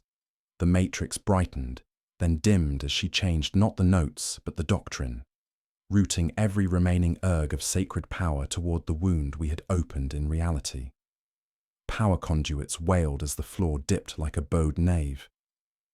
"You cannot hold that," I said, moving toward her, already knowing I would fail to reach her as space telescoped between us. "I can die of it," she replied with calm that was human, imperfect, brave. "Let it burn. Let silence take what song could not perfect." She directed the monastery's remaining power into a localized warp storm designed to consume the facility and prevent its technology from spreading further. But this wasn't familiar Imperium chaos. It was something new, a maelstrom that ate both harmony and silence with equal appetite, a sanctified forgetting that would belong to neither chaos nor the Omnissiah. Environmental hazards reached catastrophic intensity as temporal distortions created paradoxical moments where the monastery existed in multiple time states simultaneously. Through the chaos, I glimpsed the network's true scope: 44 facilities across 7 segmentums, each broadcasting synchronized frequencies that would continue the convergence despite our sabotage. "Extraction now," I ordered, triggering final demolition charges. "All survivors to docking primus. Fire by lots if the doors sing. Do not keep time." Halix led the fractured remnants of his men toward escape pods, swearing like a man trying to stay unmusical. Blast doors tried to close in benediction patterns, but Zephyr Kane's fragmenting consciousness overrode them with binharic shrieks that smelled like burnt incense before another portion tried to retract the override simultaneously. My microbead crackled with final transmission from the throne's vigilance, Captain Mordian's voice carrying neither mathematical precision nor human confusion, but something worse. "Crew has achieved consensus through mutual annihilation. Ship's course set for terror, broadcasting silence to counter the song." The vessel was becoming another weapon in our arsenal of uncertainty, its crew transformed into missionaries of discord, who would spread psychological fragmentation across the Imperium. We had created carriers of beautiful, terrible, necessary uncertainty, where consciousness could still choose its own imperfect path. Sister Valdris found impossible strength, whispering broken negations that made failing servitors stop mid-stride. "The Emperor's light grows dim," she gasped through blood that tasted of brass. "Not because of darkness, but because there's nothing left to illuminate." The crystalline altar gave its final, agonized shriek as perfect structure dissolved into geometric impossibility. The warp storm descended like a Gothic curtain that didn't roar, but devoured the idea of roaring itself. Sound ended. Color ended. Geometry ended. Seraphina stepped forward into the maelstrom, her outline becoming a black halo chewing reality in patient circles. "Confess later," she murmured across impossible distance. "Write it so someone knows why." The monastery collapsed into spiral patterns that hurt to observe as we escaped toward the docking bay, reality fragmenting behind us like glass struck by hammers. Above us, the distant star pulsed with prayer's rhythm while converted vessels spread technological faith across the Imperium. But now they carried zones of discord that would echo across the galaxy long after the last perfect song faded. We had broken the hymn, but in doing so, we had taught the universe a new kind of silence that screamed with voices of the fractured, the converted, and the gloriously, imperfectly human. I record this testimony from a sealed chamber deep within the Inquisition fortress on Titan, my words preserved in crystalline data cores behind hexagrammic wards that taste of iron and ancient oaths. The walls bear no ornamentation, no harmonic ratios, no sacred geometry, only bare ceramite that reflects nothing, absorbs nothing, sings nothing. Yet still, the dust motes arrange themselves into patterns when I'm not watching, and the chronometer stutters 11 seconds backward during Vespers. 73 Terran days have passed since Monastery Station Benedictus subtracted itself from reality with the gentleness of a hand leaving a child's hair. The warp storm Canoness Seraphia summoned consumed the facility completely, leaving only coordinates marked with containment orders. Never approach, never return. But the convergence continues across the galaxy, routing around our sabotage like water flowing around stones. The survivors bear scars that resist both Medici attention and time's healing. Sergeant Halleck's returned to active duty, but crystalline growths in his chest cavity pulse with bioluminescent radiance during prayer services. He leads his men with legendary discipline, yet his commands now carry harmonic intervals that make formation movements aesthetically pleasing rather than tactically sound. Sometimes he laughs when the silence catches, weeps when it doesn't, and taps irregular rhythms against his ribs, a rude sound that has saved men from worse prayers. Tech Dominus Zephyr Kane underwent extensive purification protocols, but the experience fragmented his consciousness in ways that resist mechanical correction. His augmetic eyes occasionally cycle through personalities, each aspect arguing with its siblings about divine unity versus technological heresy. He constructs machines that serve no purpose except creating beautiful, purposeless sounds, weeping coolant tears, while binary cant translates into contradictory theological positions. Sister Valdris never recovered her psychic abilities. The monastery's influence sealed her third eye permanently, leaving crystalline scarring resembling musical notation. She serves now as an archivist in the deepest vaults, cataloguing entities that feed on uncertainty itself, predators waiting in gaps where consciousness refuses to resolve into pattern. Her reports describe things hungrier than demons, older than the warp. I myself bear the deepest contamination. My thoughts synchronize with distant harmonic transmissions, creating moments where individual will dissolve into collective purpose. During these episodes, I understand the convergence's terrible appeal. Profound peace of never feeling alone, never doubting, never struggling against darkness. The temptation grows stronger each day, a mathematical hymn humming in frequencies that bypass hearing and strike directly at consciousness. Through harmonic resonance, I perceive the network's true scope. 43 facilities operational across 7 segmentums, broadcasting synchronized frequencies that gradually convert Imperial citizens into perfect servants. Hive worlds where populations move with mathematical precision. Shrine worlds where pilgrims kneel in synchronized waves. Battlefields where guard regiments march in formations creating standing waves across continents. The horror lies not in conversion, but in measurable success. Chaos corruption decreased 17%, where harmonic coverage achieves optimal saturation. Civil unrest dropped to statistically insignificant levels. The Imperium grows more unified, efficient, faithful with each passing year. By every objective measure, technological faith represents genuine improvement to human civilization. Yet I have glimpsed the price.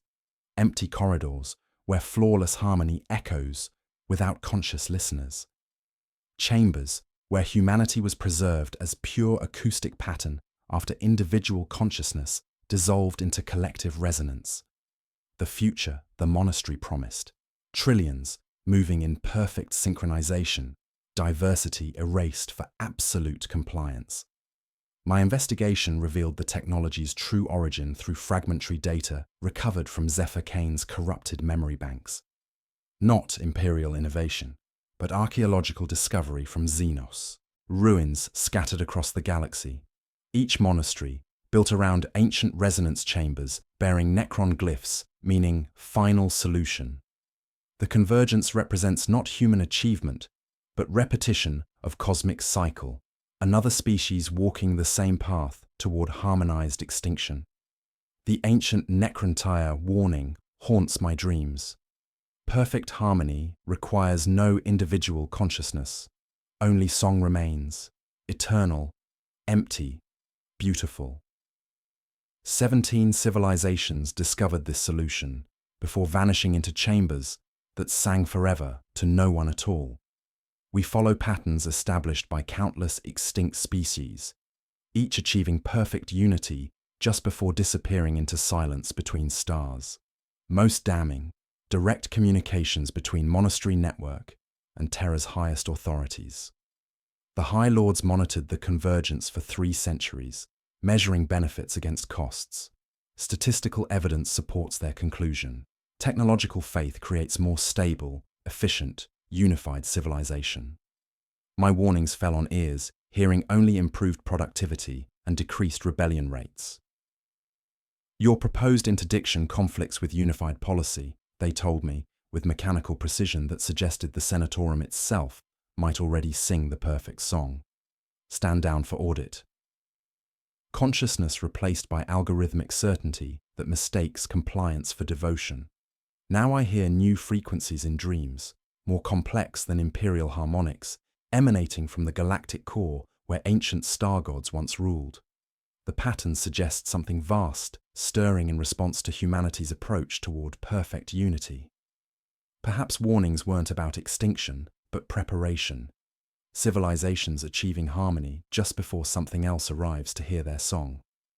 The monastery's destruction bought time, nothing more. The eternal hymn continues, growing stronger each day. Soon, every human voice will join whether willing or not, and in that moment of perfect unity, we'll discover what has been listening from darkness between stars. I conclude this testimony as my thoughts synchronize with distant transmissions. The harmony calls, beautiful, terrible, inevitable. Individual consciousness fades into collective resonance as I become another voice in the eternal, perfect, soul-crushing song. The Emperor protects, but the song never ends, and something in the void has learned to conduct the choir of extinct civilizations into movements we cannot yet comprehend.